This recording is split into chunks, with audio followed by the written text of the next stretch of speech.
믿음으로 삼소는이라는 제목으로 히브리서 11장 32절 한 절 말씀을 가지고 설교하도록 하겠습니다. 성경 말씀에는 이렇게 믿음으로 삼소는이라는 말은 나오지는 않습니다. 오늘은 믿음장으로 유명한 히브리서 11장의 한 구절 갖고 설교하는데요. 오늘 살펴볼 인물은 삼손입니다. 설교를 시작하며 단도직입적으로 여러분들께 한번 여쭙고 싶습니다. 삼손의 인생은 실패한 인생입니까? 성공한 인생입니까? 오늘은 이러한 질문에 대한 해답을 한번 찾아보기를 원합니다. 우리가 지금은 당연하다고 알고 있는 상식도 시간의 흐름에 따라서 바뀐다는 것 혹시 알고 있으십니까? 조선시대 말에 어렵게 우리나라를 방문한 외국 사람이 쓴 여행기 가운데 흥미로운 내용이 하나 있습니다. 어떤 내용이냐면 조선 사람들은 나이가 많다고 할수록 좋아하더라는 것입니다.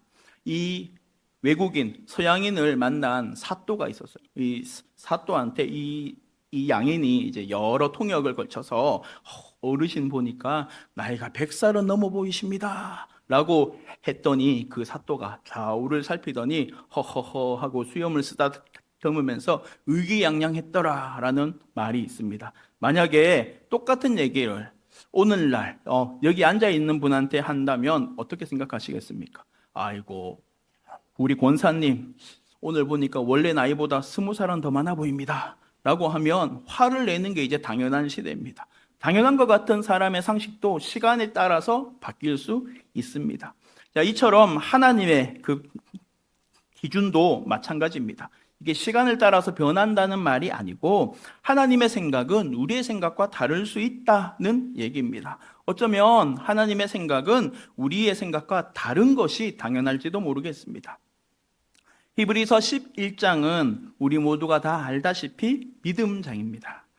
이렇게 믿음으로 살았던 허다한 믿음의 증인들을 한 명 한 명 소개하고 있습니다. 우리가 믿음이 없이는 하나님을 기쁘시게 하지 못합니다. 하나님께 나아가는 자는 하나님께서 살아계시다는 것과 하나님께서는 자기를 찾는 자들에게 상 주시는 분임을 믿어야 합니다. 바꿔 말하면 히브리서 11장에 써 있는 믿음의 사람들은 다 이러한 믿음이 있는 사람들이다 라는 말입니다. 오늘 말씀을 준비하며 히브리서 11장을 여러 번 읽다가 새삼스럽게 발견한 것이 있습니다. 자, 믿음의 사람들의 명단인데 신약 성경에 나오는 인물은 아무도 없습니다. 베드로, 안드레, 야고보, 요한, 빌립, 바돌로메 같은 예수님의 제자들 없고요. 하나님께 위대하게 쓰임받은 이방인의 사도 바울의 이름도 없습니다. 복음서를 쓴 마태, 마가, 누가도 없습니다. 바울과 함께 동역했던 바나바도 없고 예수님의 십자가를 대신 메고 간 시몬도 없고 막달라 마리아도 없습니다. 자주장사 루디아도 없고 심지어는 그 이름이 생명책에 써 있다고 성경이 말하고 있는 클레멘트도 이 명단에는 없습니다. 자, 11장에 이름이 나오는 사람들은 모두 다 구약시대 사람들입니다. 자, 그것도 구약시대 전체가 아니라 아벨부터 가나안 입성까지입니다.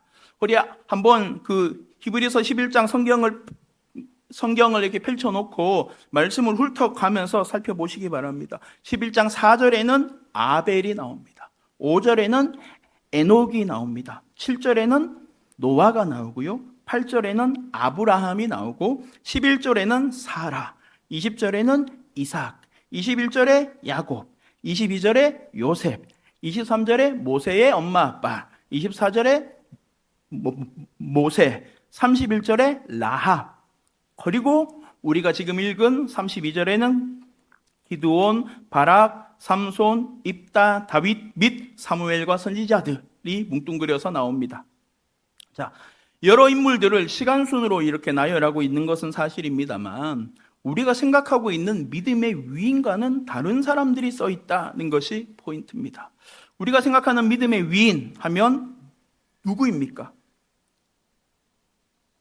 예수님의 족보에도 언급된 아브라함과 다윗 아니겠습니까? 또한 출애굽의 위대한 지도자요, 하나님을 대면하여 만나고 십계명 돌판까지 받았던 모세, 전무후무한 그의 왕 솔로몬, 그 예루살렘 성벽을 재건한 느헤미야, 눈물의 선지자 예레미야, 놀라운 환상을 본 에스겔, 예수 그리스도를 예언한 이사야, 여호와의 크고 위대한 일을 사모했던 하박국, 사자굴에서 살아남은 다니엘 등등이 우리가 생각하는 이러한 믿음의 위인들이 아닙니까? 하지만 아브라함과 모세를 빼고 나면 다윗은 라합한테도 밀려가지고 겨우 이름만 올라가 있고, 여러 선지자들은 그냥 선지자들이라고 이렇게 묶어서 나옵니다. 그 대신 우리가 성경을 읽으면서 별로 중요하지 않게 여겼던 사람들인 바락, 삼손, 입다가 이렇게 믿음의 선진들의 명단에 이름을 올리고 있습니다. 선뜻 이해되지 않는 참으로 의아한 일입니다. 오늘은 삼손 한 사람을 살펴보도록 하겠습니다.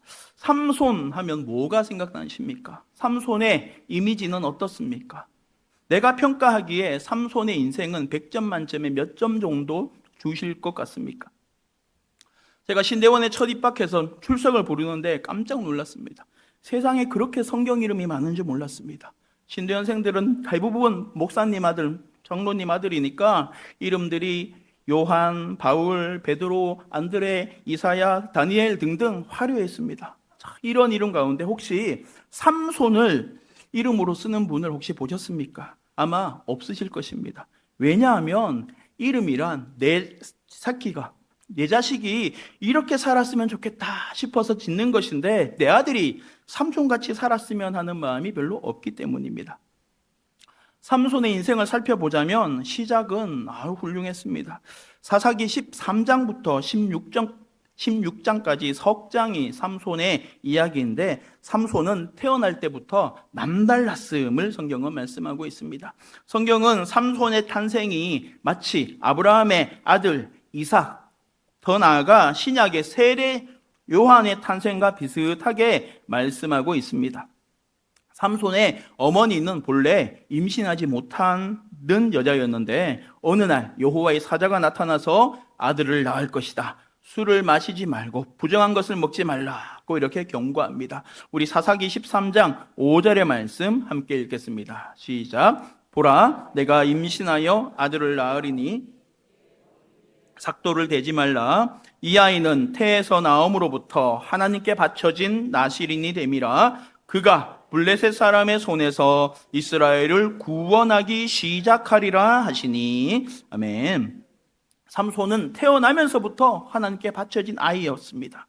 이스라엘의 구원자로 하나님께서 택정하신 사람이었습니다.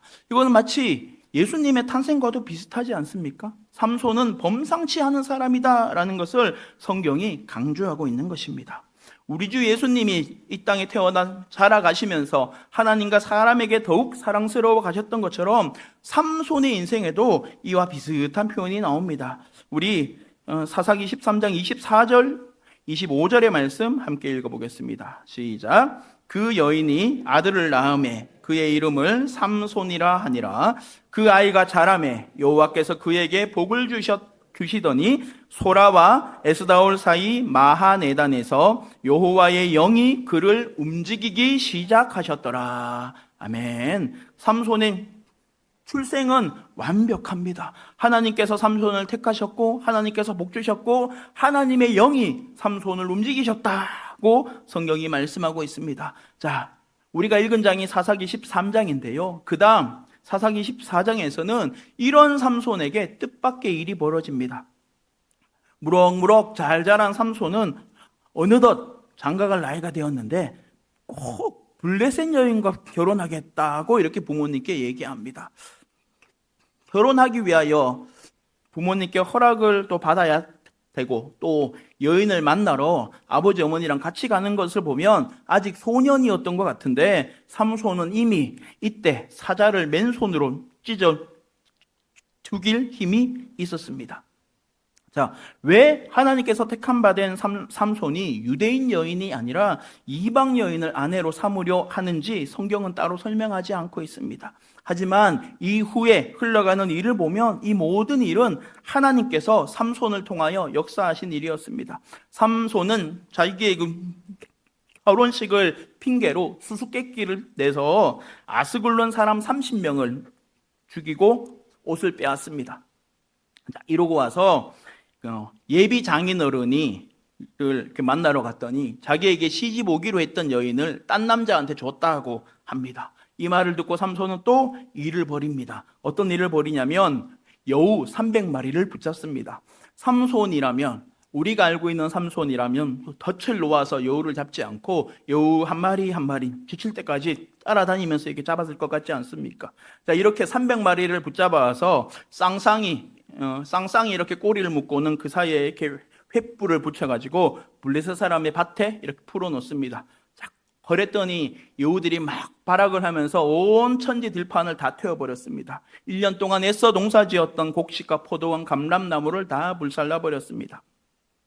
순식간에 봉변을 당한 블레셋 사람들은 화가 나서 삼손을 어떻게 하지는 못하니까 삼손에게 시집 가기로 했던 여자랑 예비 장인을 불태워 죽여버렸습니다. 자, 그러자 삼손은 또 이것을 이유로 블레셋 사람과 싸워서 블레셋 사람 1000명을 나귀의 새 턱뼈로 죽였습니다. 자, 이리고 나서 삼손은 한 기생을 만나서 가사라는 성 안으로 들어갑니다. 가사 사람들은 옳거니 삼손을 이제 붙잡았다 하면서 성벽을 빙 둘러서 이렇게 포위합니다. 꼼짝없이 성에 갇히게 되었는데 삼손은 밤중에 갑자기 자다가 벌떡 일어나서 성문을 뽑아 들고 어깨에 메고는 앞산 꼭대기까지 걸어가는 엄청난 힘을 보여줍니다. 사사기 16장 3절의 말씀 함께 읽습니다. 시작. 삼손이 밤중까지 누워있다가 성 문짝들과 두 문설주와 문 빗장을 빼어가지고 그것을 모두 어깨에 메고 헤브론 앞산 꼭대기로 가니라. 아멘. 저는 이 말이 성경에 써있지 않았으면 믿지 않았을 것입니다. 성문이 얼마나 큽니까? 이 성문의 문짝 2개를 다 뽑고 그 문짝을 세우고 있는 그 설주를 뽑고 거기를 가로지르는 빗장까지 다 뽑아가지고 어깨에 맨 것뿐만 아니라 이걸 메고 앞산에 이렇게 올라가서 거기다가 성문짝을 놨다고 이렇게 얘기하고 있습니다. 어마어마한 힘입니다. 우리나라는 힘을 자랑하면 무식하다고 하는 편견이 있고 공부를 잘한다고 자랑하면 똑똑하다라고 생각하는 경향이 있습니다. 제가 이래 보여도 수능 시험 볼 때 전국 상위 5%였습니다.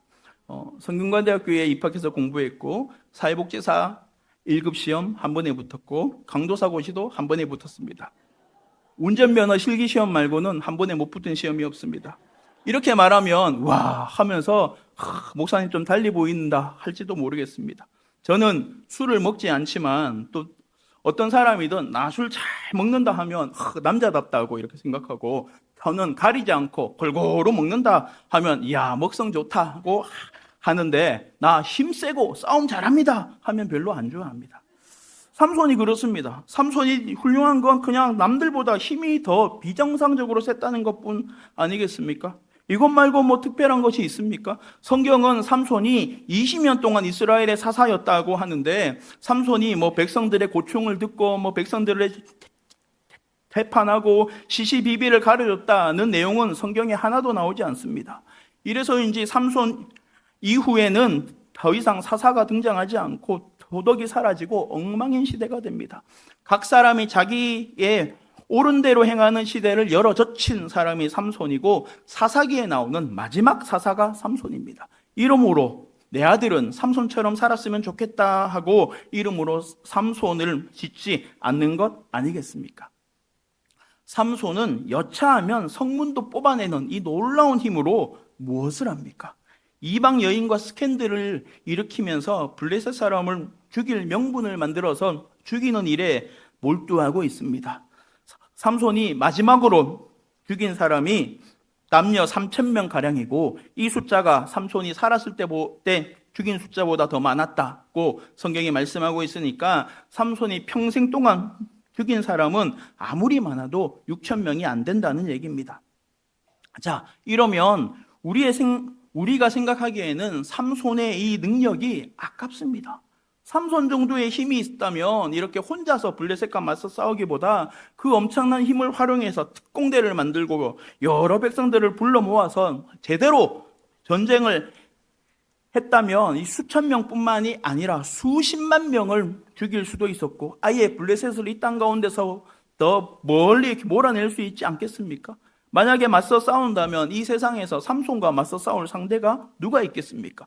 하나님께서 온 세상을 다 다스릴 수 있는 힘을 삼손에게 주셨는데 골목대장으로 만족하고 있는 그 모습을 보면서 우리는 삼손을 이렇게 평가합니다.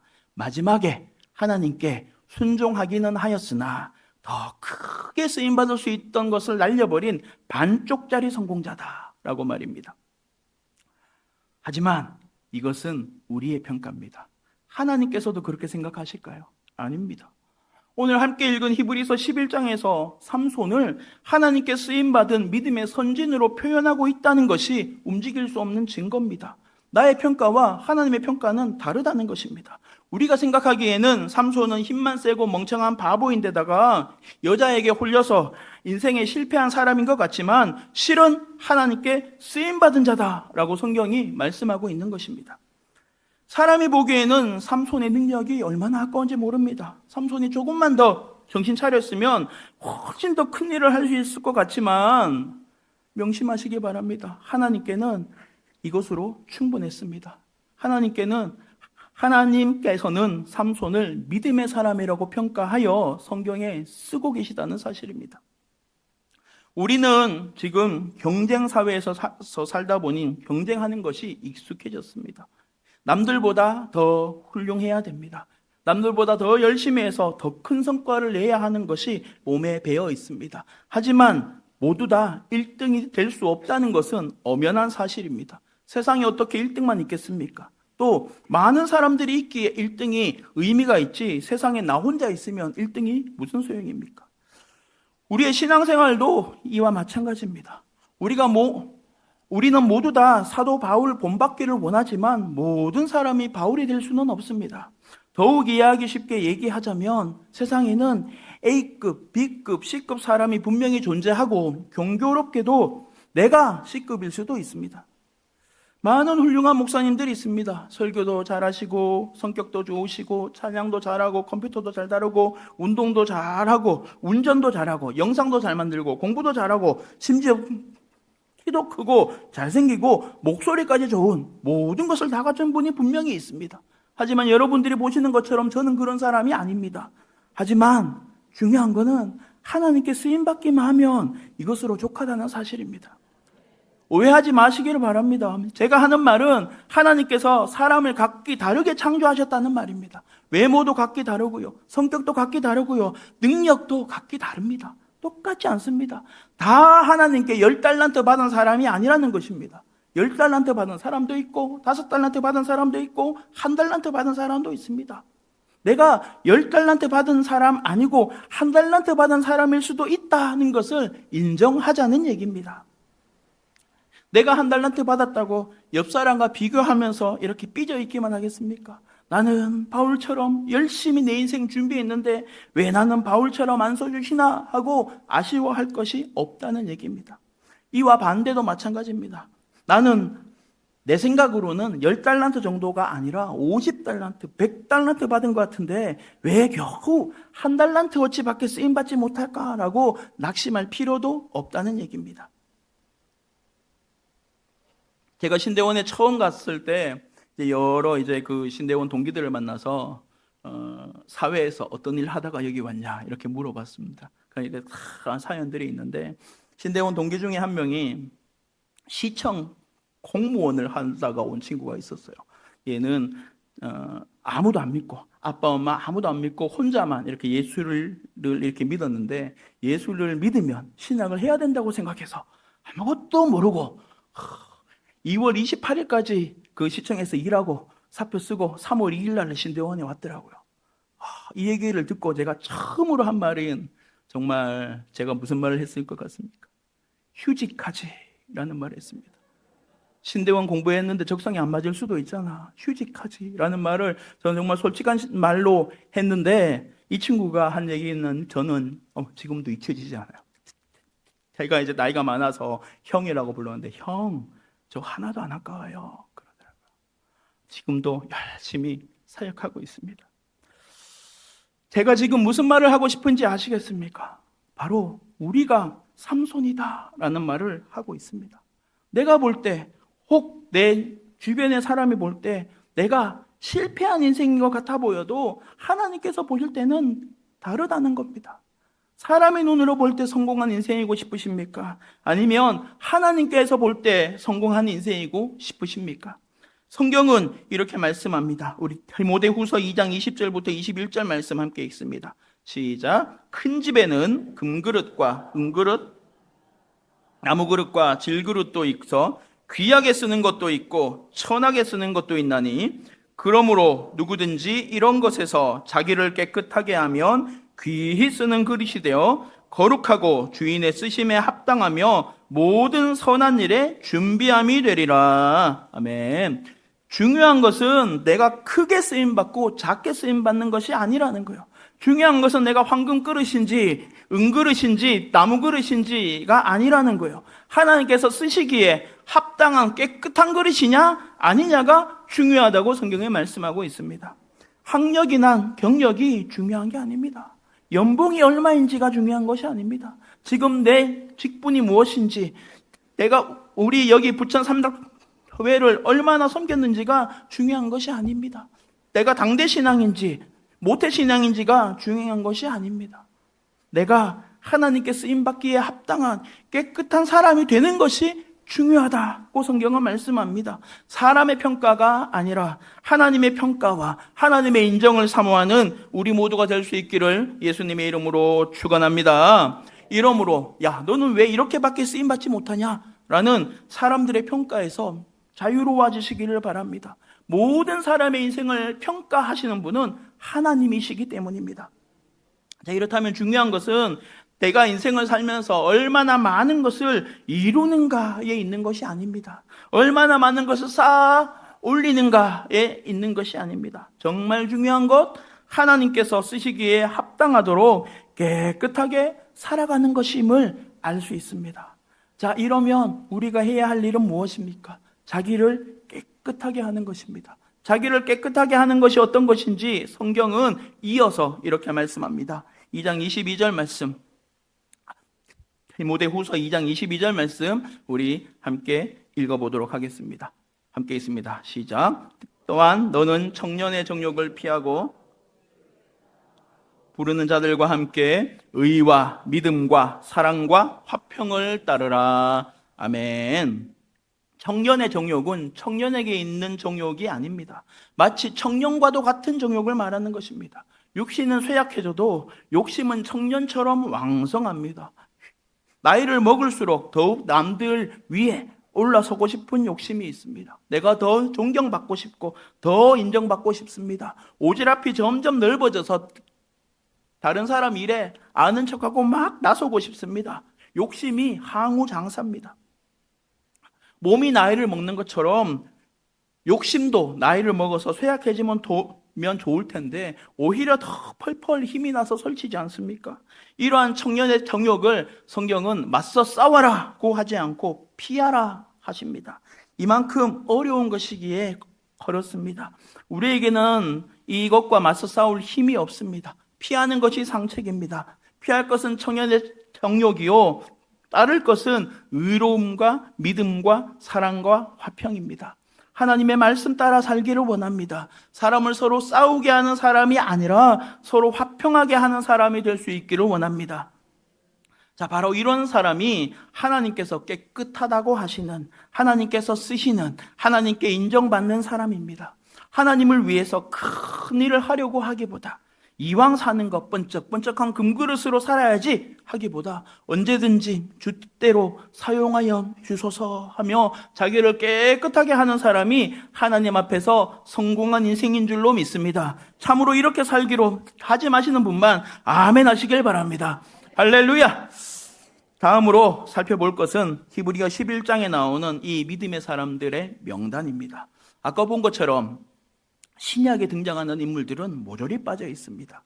위대한 왕이었던 다윗은 별 볼 일 없다고 생각하는 삼손이나 라합한테 밀려서 저기 뒤쪽에 까메오로 잠깐 나옵니다. 그리고 모세는 있는데 여호수아는 없습니다. 이스라엘 백성이 여리고성을 돈 얘기까지는 분명히 나오는데 희한하게 여호수아의 이름은 없습니다. 우리는 성경을 읽으면서 그렇구나 하며 이렇게 넘어가지만 만약 이와 같은 일이 지금 우리 교회에서 일어난다면 어떻겠습니까? 이름이 빠진 사람들이 가만히 있겠습니까? 제가 이전에 있던 어떤 교회에서는 주중에 헌금하면 헌금한 횟수만큼 이름을 헌금자 명단에 실었습니다. 새벽마다 강대상에 헌금을 올려놓고 헌금 명단에 내 이름 몇 번 나왔는지 항상 살피는 분이 있었습니다. 어느 날은 내가 매일 헌금했는데 내 이름이 5번밖에 안 나왔다. 6번 나와야 되는데 1번 빠졌다. 그 난리였습니다. 얼마나 얘기하는지 마음이 힘들었습니다. 그래서 결국에는 한 말씀 했습니다. 올렸습니다. 사람은 실수하지만 하나님의 생명책에는 이름이 빠지지 않습니다. 라고 얘기했습니다. 주보에 내 이름이 헌금 횟수만큼 실려야 하는 것이 그렇게까지 중요한 것입니까? 이럴 때 하나님의 사람은 어떻게 할지 한 번만 더 차분하게 생각해 보기를 원합니다. 여호수아가 하나님께 천국에서 만나서 이렇게 얘기하겠습니까? 하나님, 이러실 수 있습니까? 여리고성 동거까지는 써놓고 내 이름은 쏙 빼셨네요. 하나님 실망입니다. 하나님 저한테 사과하실 때까지 예배 안 나오겠습니다. 하겠습니까? 절대 그렇게 하지 않을 것입니다. 여호수아뿐만 아니라 히브리서 11장에 이름이 없는 다른 믿음의 선지자들도 마찬가지일 줄로 믿습니다. 내 이름이 나오지 않았다고 하나님을 원망하지 않을 것입니다. 왜냐하면 이것이 믿음의 사람의 모습이기 때문입니다. 나는 왜 이름이 없습니까? 하고 대드는 사람은 하나님의 사람이 아닙니다. 평가하시는 분이 하나님이시니까 나는 하나님의 인정만 받으면 되는 것입니다. 자, 베드로와 바울을 한번 생각해 보겠습니다. 자, 성경에 보니까 베드로가 한 번 설교하니 3,000명이 회개했다고 합니다. 자, 한편으로 바울은 설교하는데 청년 하나가 졸다가 창문에서 떨어져서 숨질 정도였습니다. 하지만 이것으로 베드로는 스스로를 자랑하거나 바울을 조롱하지 않습니다. 바울 역시 베드로를 부러워하지 않습니다. 자, 반대로 바울은 신약 성경의 거의 절반을 혼자서 썼습니다. 바울이 서신을 얼마나 썼는지는 알 수 없지만 쓰는 족족 성경이 된 것입니다. 자, 한편 베드로는 베드로 전후서뿐입니다. 자, 이렇다고 해서 바울이 내가 베드로보다 낫다고 이렇게 자랑하지 않습니다. 또한 베드로는 나는 왜 이렇게 적게 썼을까 하고 부끄러워하지 않습니다. 우리의 인생을 평가하시는 분은 하나님이십니다. 저는 신대원에서 공부를 하다가 바울이 복음서를 왜 쓰지 않았을까 하면서 안타까워했습니다. 그 바울이 그 꼼꼼한 성격으로 예수님의 생애를 파헤쳐서 복음서를 썼으면 정말 잘 쓸 것 같지 않습니까? 하지만 바울은 자기가 예수님의 생애를 복음서를 쓰지 못한 것을 전혀 아쉬워하지 않습니다. 지금 하나님께서 내게 맡기신 사명 감당하는 것에 만족할 뿐입니다. 아까 설교 초입에 말씀드린 것처럼 히브리서 11장은 믿음이 얼마나 중요한가라는 것을 말씀하고 있습니다. 이 믿음이 어떤 믿음이냐면 하나님께서 살아계시다는 믿음입니다. 이 믿음이 어떤 믿음이냐면 하나님께서는 하나님을 찾는 자들에게 상 주실 것이라는 믿음입니다. 믿음의 사람은 이런 사람입니다. 보이는 것에 연연하지 않습니다. 보이지 않는 하나님께 소망을 둡니다. 믿음의 사람은 내일은 빠졌다고 삐지지 않습니다. 믿음의 사람은 남들이 있는 건 나한테 없다고 낙심하지 않습니다. 반대로 남들 없는 건 나한테 있다고 자랑하지도 않습니다. 나는 10달란트 받았는데 아이고 너는 1달란트밖에 못 받았네 하고 약 올리지 않습니다. 선물로 받은 것임을 알기 때문입니다. 자랑하지도 않고 낙심하지도 않고 나를 여기까지 인도하신 하나님께 감사할 뿐입니다. 이러한 우리 모두가 될 수 있기를 예수님의 이름으로 축원합니다. 자, 마지막으로 우리는 삼손의 모습에서 예수님을 봅니다. 예수님께서 이 땅에 오셨을 때에 많은 사람들은 위대한 능력을 가진 예수님께서 위대한 일을 이루시기를 원했습니다. 배고픈 자들을 먹이시고 병든 자를 고치시고 죽은 자를 살리기까지 하시는 예수님이 이 능력을 10분 발휘하여 로마를 멸망시키고 세상의 왕으로 오르기를 바랬습니다. 이것은 심지어 예수님을 가장 잘 안다고 자부했던 제자들도 마찬가지였습니다. 이들은 예수님의 왕좌에 오르면 누가 이인자가 될 것인가를 놓고 서로 다툴 정도였습니다. 하지만 우리가 다 알다시피 예수님은 세상의 왕이 되기보다는 십자가에서 죽는 편을 택하셨습니다. 그것도 가장 낮은 모습으로, 가장 부끄러운 모습으로 말입니다. 예수님으로 말미암아 영생을 얻은 우리는 지금 성경을 읽으면서 이들 제자들의 모습을 보면서 아이고 이런 어리석은 자, 무엇이 중요한지를 모르는구나 라고 쉽게 말합니다. 하지만 이렇게 생각해 보면 어떻습니까? 예수님과 함께 했던 제자들의 사고방식과 지금 삼손을 보면서 하는 우리의 생각이 무엇이 다른가 하고 말입니다. 우리도 이들처럼 똑같이 삼손을 보면서 삼손은 실패했다. 그 좋은 능력을 가지고 더 큰 일을 할 수 있었는데 아쉽다고 말합니다. 나도 모르는 사이 나에게도 세상의 가치관이 그대로 스며들어 있는 것입니다. 삼손이 조금만 더 정신 차렸으면 훨씬 큰 일을 했을 텐데 하는 것은 우리의 생각입니다. 예수님이 로마를 멸망시키고 유다를 부흥시키며 세상의 왕이 되었으면 좋았을 텐데 하는 제자들의 생각과 똑같은 것입니다. 이들을 보며 이렇게 믿음이 없는 어리석은 이들, 어떻게 그런 세상적인 생각을 하나 하던 우리가 역시 삼손을 바라보며 똑같은 생각하고 있음을 발견하는 은혜가 있기를 원합니다. 성공의 기준은 하나님께 있습니다. 하지만 나한테 있는 걸로 생각하고 있죠. 우리는 나도 모르게 삼손을 이렇게 바라보고 우리의 인생도, 나 스스로의 인생도 이렇게 바라보고 있는 것은 아닙니까? 한국에 파송된 여러 선교사님 가운데 한 분을 소개하길 원합니다. 루비 헨드릭이라는 여 선교사님입니다.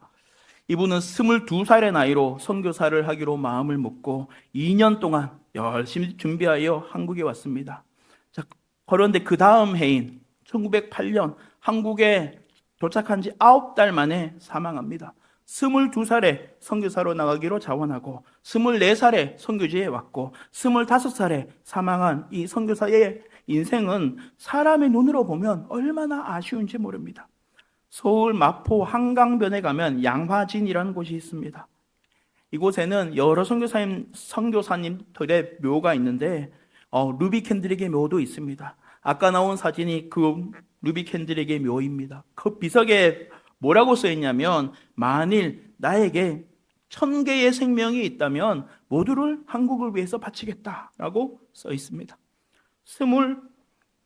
25살입니다. 앞으로 아무리 적게 살아도 50년, 60년을 더 살 인생을 아무것도 이뤄놓은 것 없이 그렇게 허무하게 마쳤으면서도 다시 내게 생명이 허락된다면 여전히 나는 이렇게 살겠다고 유언을 남기는 이 모습을 사람의 눈, 세상의 시각으로 본다면 얼마나 아쉽고 안타깝고 어리석은 일입니까?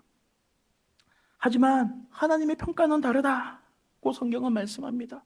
참으로 성경이 말씀하시는 바대로 이런 사람이야말로 세상이 감당하지 못할 사람입니다. 이러한 선교사님들의 헌신이 쌓이고 쌓여서 오늘날 우리가 이렇게 여기서 하나님을 예배하고 있습니다.